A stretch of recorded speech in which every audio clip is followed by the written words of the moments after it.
नमस्कार दोस्तों, उत्तराखंड मुक्त विश्वविद्यालय के कम्युनिटी रेडियो हेलो हल्द्वानी में आपका बहुत स्वागत है। बच्चों की दुनिया कार्यक्रम लेकर आपके सामने उपस्थित हैं। बच्चों की दुनिया कार्यक्रम में आज हम बात करेंगे कि अभी गर्मियों की छुट्टियां सारे स्कूलों में पड़ गई हैं और समर कैंप भी बहुत सारे स्कूलों ने आयोजित किए थे। हालांकि बहुत सारे बच्चों ने उसमें पार्टिसिपेट नहीं करते हैं, कई सारे बच्चे, लेकिन फिर भी एक औसत संख्या रहती है उन बच्चों की, क्योंकि बहुत लंबी छुट्टियां होती हैं, महीने भर की। और पेरेंट्स को भी लगता है कि हाँ, समर कैंप जो है एक अच्छा मौका है बच्चों के लिए। बहुत सारे डायमेंशन से बच्चों का ग्रोथ उस समर कैंप के जरिए हो सकती है।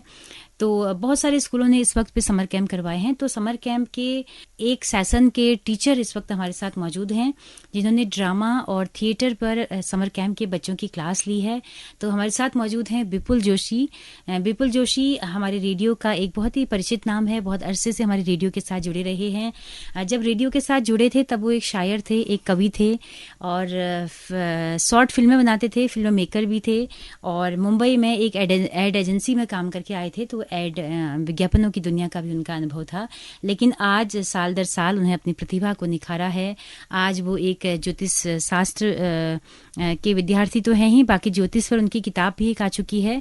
तो बहुत सारे डायमेंशन से वो लिखते पढ़ते सोचते हैं। एमए साइकोलॉजी इस बीच में वो कर चुके हैं। तो एक मनोवैज्ञानिक के तौर पे, क्योंकि वो जो चीज़ पढ़ते हैं उसमें इतना डीपली उसमें रम जाते हैं कि मुझे लगता है कि बहुत कुछ अच्छा क्रीम निकाल कर वहाँ से लाते हैं। तो ज्योतिष पर उनका बचपन से मन था कि इस फील्ड में कुछ करूँ उन्हें। तो ज्योतिष पर एक किताब उनकी हालिया भी प्रकाशित हुई है। मनोविज्ञान की फील्ड में भी हम चाहते हैं कि जल्दी ही वो काउंसलिंग सेशन लोगों के लेना शुरू करें। तो विपुल, आपका बहुत बहुत स्वागत है हमारे इस कार्यक्रम में। सुनीता जी, आपका बहुत बहुत धन्यवाद और हेलो हल्द्वानी रेडियो के सभी श्रोतागणों को मेरा प्यार भरा नमस्कार जी। तो विपुल, अभी आपने एक पब्लिक स्कूल के बच्चों को समर कैंप में आपने ट्रेनिंग दी है। 12 दिन की आपकी 12 क्लासेस थी और ड्रामा और थिएटर की आपने ट्रेनिंग दी। तो मैं चाहती हूँ कि उस अनुभव को आप साझा करें। उन छोटे छोटे बच्चों, किस एज ग्रुप के वो बच्चे रहे होंगे, पहले तो ये बताएं। वो बेसिकली जो बच्चे नर्सरी से लेके 8वीं तक के जो बच्चे होते हैं, अच्छा, तो उस एज ग्रुप के बच्चे थे जी। तो वो कैसा अनुभव रहा 12 दिन का? क्या क्या आपने उनको सिखाया? क्या क्या संभावनाएं आपको लगी कि बच्चों के बीच में हाँ इस तरह की क्लासेस की जानी चाहिए? बच्चे तो मतलब कहते हैं बच्चे तो भगवान का रूप होते हैं, तो उनके साथ रह के तो अच्छा ही लगता है। तो काफ़ी बहुत अच्छा सेशन रहा और काफ़ी कुछ सीखने को मिला, है ना।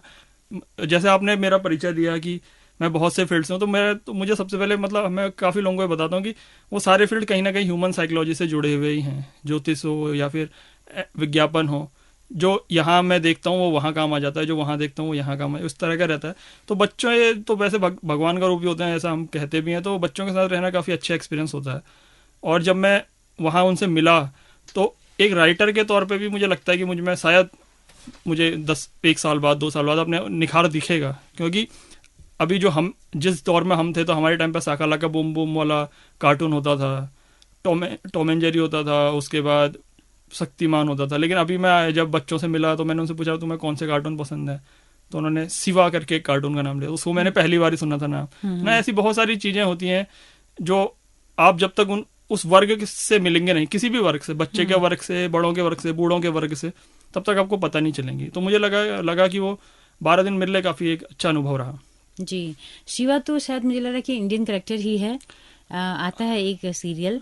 हाँ, लेकिन अब यह है कि मेरा तो कार्टून, मैं तो मतलब उतना टीवी भी नहीं देखता ना। जो व्यक्ति टीवी भी नहीं देखता तो उसके लिए एक नई दुनिया है। अब जैसे जिसके बच्चे हैं ना, वो उन्हें टीवी नहीं देखने देते। उन्हें तो पता भी है कि सिवा क्या है ना, कि सिवा ने उनकी नाक में हमारे बच्चे हैं तो हमारे बच्चे डोरेमोन देखते हैं। वो चाइना का पूरा डबिंग हुई है उसमें डोरेमोन की, तो वो बहुत फेमस है बच्चों का। तो ज्यादातर जो है ना वेस्टर्न कंट्रीज के जो डबिंग वहाँ पे आ रहे हैं उनको बच्चे बहुत पसंद कर रहे हैं। उनका कंटेंट बहुत अच्छा होता भी है। हाँ, तो वही ना, मतलब अब मेरा तो बच्चों से इतना सीधा वाला नहीं है कि बच्चे मेरे हाथ से रिमोट छीन के टीवी देख रहे हैं ना। तो मेरे लिए वो काफी नया अनुभव रहा। मैंने काफी कुछ सीखा उधर बच्चों से। अच्छा, बच्चों को क्या सिखाया? उनको क्या ड्रामा मतलब थिएटर से जुड़ी हुई चीजें क्या क्या साझा की उनके साथ में?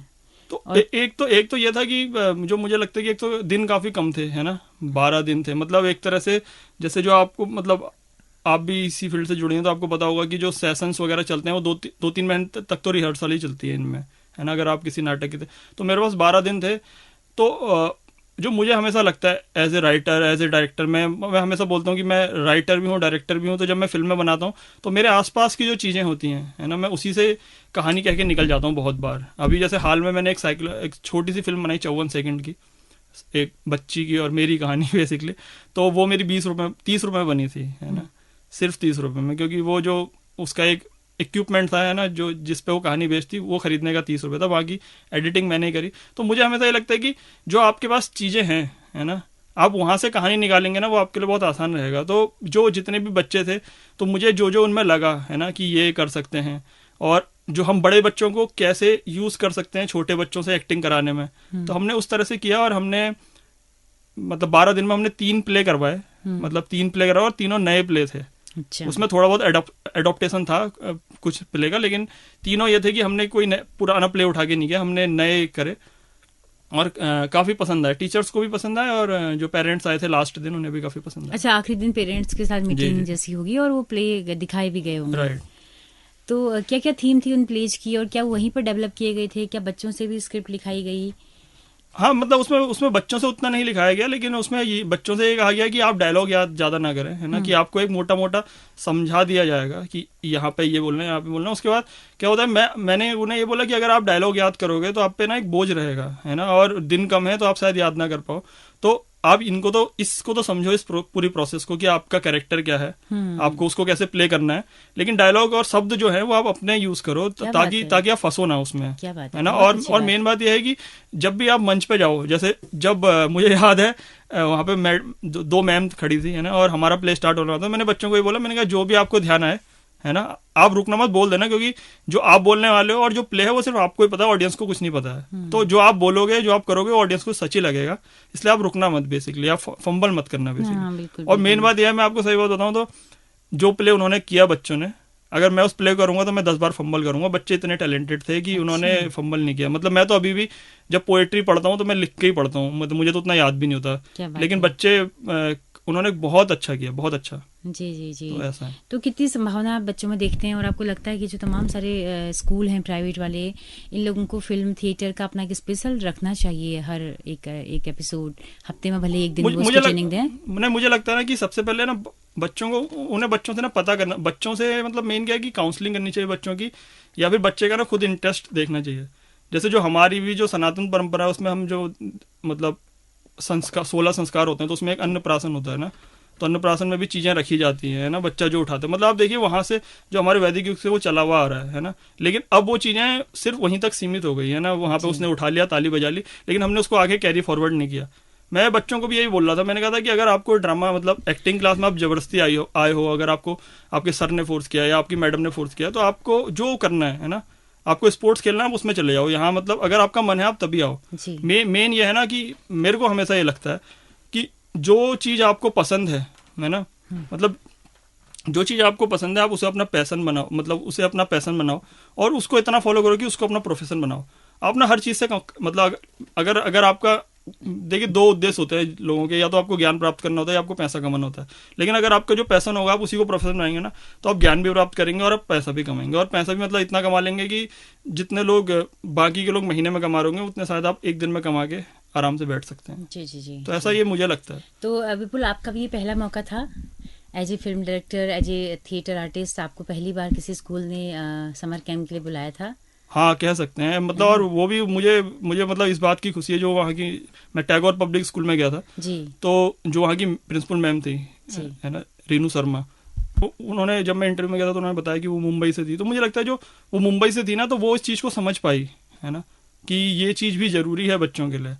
वरना क्योंकि क्या होता है ना, जो यहाँ के लोग होते हैं ना, उन्हें लगता है कि फालतू की वो जो एक कहावत है कि पढ़ोगे लिखोगे बनोगे नवाब, खेलोगे कूदोगे बनोगे, वो ना वहीं तक सीमित रह जाते हैं। वो जो बाकी की जो बाहर की दुनिया है ना, वो कभी देख नहीं पाते हैं। तो मुझे ये लगा कि मुझे लगता है कि सोशल मीडिया प्लेटफॉर्म्स आने के बाद से, यूट्यूब चैनल जब हर कोई आज बना रहे हैं, तो पेरेंट्स भी सपोर्ट कर रहे हैं कि अगर उनका बच्चा थोड़ा एक्स्ट्रा ऑर्डिनरी है और अपना चैनल बना रहा है। बेसिकली उससे ये हुआ है ना कि जो इंटरनेट जो सबकी पहुंच में आया, उससे ये हुआ है कि अगर कोई व्यक्ति अमेरिका में बैठ के या फिर मुंबई में बैठ के या दिल्ली में बैठ के अगर कुछ वीडियो बना रहा है, तो वो अगले मिनट में आपके पास आ रही है ना। तो वो जो दुनिया जो बोलते हैं ना कि ग्लोब लोकल हो गया, है ना, तो उससे वो फायदा हुआ है। तो मतलब ये है कि लोगों की, लेकिन अभी भी ये है कि लोगों को यहाँ समझने में समय लगेगा, लेकिन फिर भी ये था कि मुझे वहाँ मौका मिला, पहली बार मौका मिला, है ना। मतलब ऐसा नहीं है कि मैंने तो 5-6 शॉर्ट फिल्म बनाई है, उसमें से 5 बच्चों के साथ ही है, लेकिन ये है कि जो ग्रुप था ना 5-6 मतलब 15-16 बच्चों का, अभी तक ये था कि अभी तक मैं 2-3 बच्चों के साथ कर रहा था, लेकिन ये था जो 15-16 बच्चे थे उन्हें संभालना, वो भी बहुत छोटे बच्चे जिन्हें आप डांट नहीं सकते, है ना, और मतलब आपको उन्हें प्यार से ही समझ, एक ही भाषा समझते हो, प्यार की भाषा। तो मुझे लगता है कि वो मेरा पहला मौका ही था। तो चलते चलते विपुल जी, अगर कुछ और बच्चों के साथ के अनुभव आप साझा करने चाहें कि 12 दिन कितना अच्छा आपको बच्चों के साथ लगा, बच्चों को कितनी नॉलेज थी और उन्होंने कैसे लिया आर्ट एंड थिएटर और ड्रामा फिल्मों को, क्योंकि छोटे बच्चे भी आजकल बहुत सारे यूट्यूब चैनल देखते हैं, क्योंकि बच्चों वाले जो यूट्यूब चैनल हैं कार्टून वाले, उनको काफी पसंद करते हैं और इवन मतलब उसकी लत भी बच्चों को लग जाती है। तो क्या इस तरह की कुछ बातें उनके साथ में हुई? तो मैं अगर आपको बताऊं तो जो हमारे प्लेस थे ना, पहले तो हम उस पर आते हैं कि क्या होता है कि जब हम कोई नया व्यक्ति देखते हैं तो उन्हें पहले तो लगता है कौन है ना। तो वो जो 2-3 दिन होते हैं, जैसे पहले हमने उन्हें फिल्में दिखाई, कुछ एक फिल्में दिखाई, और कुछ एक बच्चों ने जिन्होंने अच्छा परफॉर्म किया उन्हें मैंने चॉकलेट भी दी, है ना। तो उस तरह से बच्चों का दिल जीता कह सकते हैं, या उन्हें मतलब अपनी तरफ शामिल किया। फिर उसके बाद ये था कि तो फिर ये होता है कि एक बच्चा कोई अनजान चेहरा देखता है ना, तो वो उतना घुल मिल नहीं पाता। तो हमने शुरुआत की क्लास में जो बच्चे, मैंने अपने मोबाइल ही दे दिया था उन्हें, मैंने कहा आपको इसमें कार्टून देखना तो इसकी कोई जरूरत नहीं, ये आप कार्टून देखो इसमें, इस तरह से। फिर यह कि जिस बच्चे ने अच्छा परफॉर्म किया तो उसे चॉकलेट देना, और जिसने परफॉर्म नहीं किया उसे ना देना, है ना, दोनों चीजें होती हैं। अच्छा। तो ताकि उसको भी लगे कि अगली बार मैं भी करूं, मतलब जीतना नहीं लेकिन पार्टिसिपेट करना जरूरी है, कि अगर मैं यहाँ आया हूँ तो मैं यहाँ से कुछ सीख के जाऊँ, है ना। तो इस तरह से फिर ये था कि जो हमारे प्ले थे, हमने 3 प्ले तैयार किए, जैसे मैंने आपको पहले बताया। तो हमारा एक प्ले तो ये था कि पर्यावरण पे, है ना। अच्छा। तो उसमें जो छोटे छोटे बच्चे थे, अब ये होता है कि छोटे बच्चों को डायलॉग तो याद हो नहीं सकते, है ना, लेकिन उन्हें राइमिंग के वर्ड बहुत जल्दी याद हो जाते हैं, है ना। तो हमने उनके जो डायलॉग थे वो राइमिंग पे ही तैयार किए थे। जैसे मुझे एक छोटी बच्ची का डायलॉग याद आता है कि बची रहेगी, वो बोलती थी कि बची रहेगी तुम्हारी कहानी, मुझे बचाओ मैं हूं पानी। तो उसका सिर्फ इतना सा डायलॉग था, तो उसको राइमिंग के जल्दी याद हो जाते थे। फिर ये था कि अब क्या होता है, जब आप कोई नाटक कर रहे होते हैं तो हर मिनट के बाद किसी दूसरे का डायलॉग होता है ना। तो अब छोटे बच्चे तो खोए रहते हैं कहीं, है ना, उनको उतना साफ सी बात है, उन्हें उतना पता नहीं होता कि क्या चल रहा है आसपास। तो हमने जो एक सेंट्रल कैरेक्टर था उसको ये जिम्मेदारी दी थी कि वो चाहे डरा के या किस तरह से वो बच्चों को डराए और बच्चों को समझ में आ जाए कि उनका नंबर आ गया है। तो हमने ये जो होती है जो एक छोटी छोटी ट्रिक्स हमने ये यूज की थी, ये उसकी वो जाएगा, वो प्रदूषण बना था बेसिकली, हमने पॉल्यूशन पे प्ले तैयार किया था। तो वो पॉल्यूशन बना था, वो घूमता रह रहा था, ये धरती मेरी है, ये धरती मेरी है, इस तरह से। क्या बात है। और फिर वो जब किसी के पास जा रहा था तो वो डरा रहा था, पानी को उसने डराया, हाँ करा, तो फिर पानी डरेगा और फिर पानी को पता चल जाएगा, उस बच्चे को पता चल जाएगा कि उसका नंबर आ गया, मुझे प्ले करना है। हाँ मुझे प्ले। तो वहां से मतलब एक्टिव करना जिसे कहते हैं ना, चाबी भरना। तो उसने उसका एक बड़ा निराला अंदाज आपने निकाला था। तो वो होता है कि आपको फिर, क्योंकि मैंने आपको बताया ना कि आप जहाँ जिस माहौल में है आपको वहीं से कहानी निकालनी पड़ती है, तो आपको ये छोटे छोटे एलिमेंट्स पकड़ने पड़ते हैं, वरना फिर आप कहानी को बांध नहीं पाएंगे। क्योंकि आप अगर सोचेंगे कि वो सारे बच्चे खुद से परफॉर्म करें, वो खड़े हो रहे हैं मंच पे, ये बहुत बड़ी बात है ना। वो अगर उनमें इतनी हिम्मत है, क्योंकि मैं अभी तक नहीं हो सकता, मैं सही बात बताऊं तो वो इतने छोटे बच्चे अगर मंच पे खड़े हो रहे हैं वो बड़ी बात। तो इस तरह से पॉल्यूशन घूमता रहता था, ये धरती मेरी है, ये धरती मेरी। और जब वो डराता था तो वो बच्चा उधर आके अपना डायलॉग बोल के फिर वापस आ जाता था, फिर वो अगले के बाद जाता था, उसको डराता था। तो हमने इस तरह से ये प्ले किया था पॉल्यूशन पे। फिर एक प्ले हमने किया था कि जो अफवाहें फैलती हैं ना, उस पे किया था। तो हमने एक बच्ची जो एग्जाम के टाइम पे बहुत ज्यादा फेसबुक वगैरह यूज कर रही है और उसकी दोस्त नहीं कर रही है, तो और फिर उनके बीच के जो बातें थी, सपोज उसने कोई अफवाह सुनी और इन दोनों में कैसे आर्गुमेंट में बदला। फिर हमने इसको, वो जो हमने बचपन में एक कहानी सुनी थी कि गिलहरी के सर में अखरोट गिरा और उसने कहा कि जंगल मेरे सर में आसमान गिर रहा है। तो हमने उसको जोड़ा उस प्ले से कि एक बुढ़िया दादी उसको एक कहानी सुनाती है कि आसमान गिर रहा है। तो वहां से वो प्ले शुरू हुआ। तो और उस प्ले का मैसेज यही था कि एक तो पहला मैसेज ये था कि अफवाह नहीं उड़ाएंगे, अच्छे नागरिक बन के दिखाएंगे, एक पहला ये था। और दूसरा ये था कि पहले करेंगे सारे जरूरी काम, फिर फेसबुक, व्हाट्सएप, इंस्टाग्राम। क्या बात है। तो मुझे हमेशा ये लगता है कि मतलब लोग बोलते हैं अरे फेसबुक नहीं करना चाहिए, ये नहीं करना, सब कुछ करना चाहिए, लेकिन ये है कि एक प्राथमिकता तय हो कि क्या करना है। क्योंकि मतलब मैं अगर बताऊं तो मेरे तो सारे काम बिना नेट के होते ही नहीं है। मेरा अगर जितनी भी मतलब इनकम बोल लो या वो सारा इंटरनेट का ही सोर्स है ना। मैं अगर जुड़ा रहता हूँ लोगों से। एक प्ले ये था। फिर एक प्ले ये था कि एक डॉक्टर का प्ले था, है ना। तो वो ये था कि जैसे डॉक्टर होते हैं कि मरीज आया, उसने बोला कि हाथ में दर्द है, उसने बोला कि अच्छा ये तो अब प्लास्टिक सर्जरी होगी इसकी, है ना। तो फिर ये इस तरह से था कि एक लूटने वाला डॉक्टर है, लेकिन उसके अंदर कैसे मानवीय गुण है उसके अंदर भी। मतलब क्या है कि जैसे उसके पास एक MR आता है उसका दोस्त, तो उसे बोलता है कि ये दवाई ले लो, इसमें प्रॉफिट ज़्यादा है, तो उससे लेता नहीं है। वो कहता है कि मैं दूसरे वाले से लूंगा, उसने ज़्यादा प्रॉफिट बताया। लेकिन जब वो जाने लगता है, वो उदास होता है, तो वो बोलता है क्या हुआ, तो वो बोलता है कि मेरी माँ का ऑपरेशन होना है। तो बोलते चलो मैं अपनी तरफ से करा दूंगा और पैसे की छोड़ दो तुम। इस तरह से था। फिर ये था कि फिर डॉक्टर से जब उसकी नर्सें पूछती हैं उस प्ले में कि आप इतना लूट रहे हो, आपको पाप लगेगा, तो बोलता है कि जिस दिन मेरे 2 करोड़ में डॉक्टरी हुई है, जिस दिन मेरी पूरी फीस निकल जाएगी, उस दिन मैं फ्री में देंगे। तो हमने मतलब ये भी है कि डॉक्टर भी गलत नहीं है ना, वो क्योंकि वो भी समाज का हिस्सा है। बिल्कुल, लेकिन आपने सिस्टम ही ऐसा बना दिया आपने है मतलब कि वो... हाँ, तो वो सिस्टम मतलब वो है कि वो सिस्टम के कारण वो वैसा है, वरना वो भी आदमी अच्छा ही है ना। अगर मैंने कोई आदमी बुरा नहीं होता। तो हमारे ये बेसिकली ये 3 प्ले थे, हमने 12 दिन में तैयार किए। फिर ये था कि वही कि हमने देखा कि कौन सा किरदार है ना, कौन सा बच्चा किसको बेहतर तरीके से कर सकता है। फिर कितने बार ये हुआ कि जिस बच्चे को तैयार किया था उसने बोला अरे सर हमें तो कल गांव जाना है। अच्छा। तो फिर हमें वो बदलने भी पड़े। हाँ, हमने दूसरे को मौका दिया है ना। तो इस तरह से रहा। तो लेकिन ये रहा कि मतलब जो मुझे लगता है, जैसे मैं पिछले बार आया था तो मैंने बोला भी था कि अगर मुझे इसका मौका मिलेगा तो शायद मैं पैसे नहीं देखूंगा, है ना। तो मैंने 12 दिन किया और मुझे लगता है कि मैं कम से कम 3 प्ले बच्चों के साथ किया और मुझे काफी अच्छे बच्चों से मिलने का मौका मिला जी। तो ये, और आपको अपना जेब खर्चा भी कुछ न कुछ मिल गया। उसके लिए मतलब मुझे किसी एक चीज पे निर्भर, मतलब ठीक है वो मुझे किसी एक चीज पे निर्भर रहने की जरूरत नहीं है। वो बिल्कुल। चलिए विपुल जी, बहुत अच्छी यादें आपने अपने तमाम सारे बच्चों के साथ जो कि समर कैंप में बिताई, साझा की हमारे श्रोताओं के साथ में। इस प्रोग्राम को करने का मकसद ये था कि एक तो अगर हमारे तमाम सारे टीचर्स इस कार्यक्रम को सुन रहे हैं तो वो इस बात को समझें कि ड्रामा थिएटर बच्चों के लिए कितना जरूरी है, उनको खोलने के लिए, बिल्कुल उनकी प्रतिभा को निखारने के लिए। और इन देखो पॉल्यूशन पर आपने बात की और डॉक्टर के जरिए आपने दिखाया कि व्यवस्था किस तरह से बना रही है, हर आदमी को, एक अच्छे आदमी को कैसे बुरा बनना सिखा रही है मजबूरी। तो छोटे छोटे टॉपिक्स पे, बड़े अच्छे टॉपिक्स पे बच्चों ने स्क्रिप्ट लिखना सीखा होगा। तो एक अच्छा संदेश है कि हर एक को ये काम करना चाहिए। प्राइवेट स्कूलों को ये जिम्मेदारी होनी चाहिए कि वो इस तरह के कार्यक्रम भी कराएं, आर्ट एंड क्राफ्ट तक ही सीमित न रहें, ये सब भी कराएं। और जैसे मेरा जब मैं मुंबई में था तो मेरे एक बॉस थे, तो उन्होंने मुझे बताया था कि जैसे बंगाल में ना एक फिलोसॉफी है या फिर एक कल्चर जैसा है कि वहाँ ये बोलते हैं कि आप अपने बच्चे को एक स्पोर्ट्स सिखाएं, एक म्यूजिक इंस्ट्रूमेंट सिखाएं और एक कोई आर्ट सिखाएं। तो उससे क्या होता है कि मतलब जीवन में कभी जब वो आता है, उतार और चढ़ाव आते हैं जीवन में ना, जब आप अकेले होते हैं, है ना, तो ये होता है कि अगर आपका इससे मन नहीं लग रहा तो आप ये कर लेंगे, इससे मन नहीं लग रहा तो ये कर लेंगे। और अगर ये हो सकता है कि आप किसी एक में बहुत अच्छे हैं तो शायद आपको फिर कोई जॉब वगैरह करने की जरूरत भी नहीं है। क्या बात है। जैसे मैंने देखा यहाँ उत्तराखंड में कितने लोग हैं जो ये ऐपण वगैरह करते हैं ना, वो इसलिए कर पाते क्योंकि उनकी आर्ट बहुत अच्छी थी और उन्होंने अपने जो उनका पैशन था उसको अपने प्रोफेशन में बना लिया। बिल्कुल। मतलब ये बड़ी सुंदर युक्ति है। हाँ, जैसे मैं हमेशा बोलता हूँ कि आप जो आपकी हॉबी है, जो भी आपकी हॉबी है ना, आप कुछ भी करते हैं, मैं कहता हूँ अगर आपको गुलाब लगाना अच्छा लगता है ना तो आप अपनी हॉबी को अपना पैशन बनाओ। पहली कोशिश ये करो। हाँ, उसको पैशन बनाओ और फिर उसको अपना प्रोफेशन बनाओ। क्या बात है। क्या पता आपका एक गुलाब के पेड़ में 7 अलग अलग तरह के गुलाब निकल रहे हो ना। क्या बात है। और गुलाब जल का आप अपना ब्रांड शुरू कर दें, 10 चीजें हो सकती जी। बिल्कुल।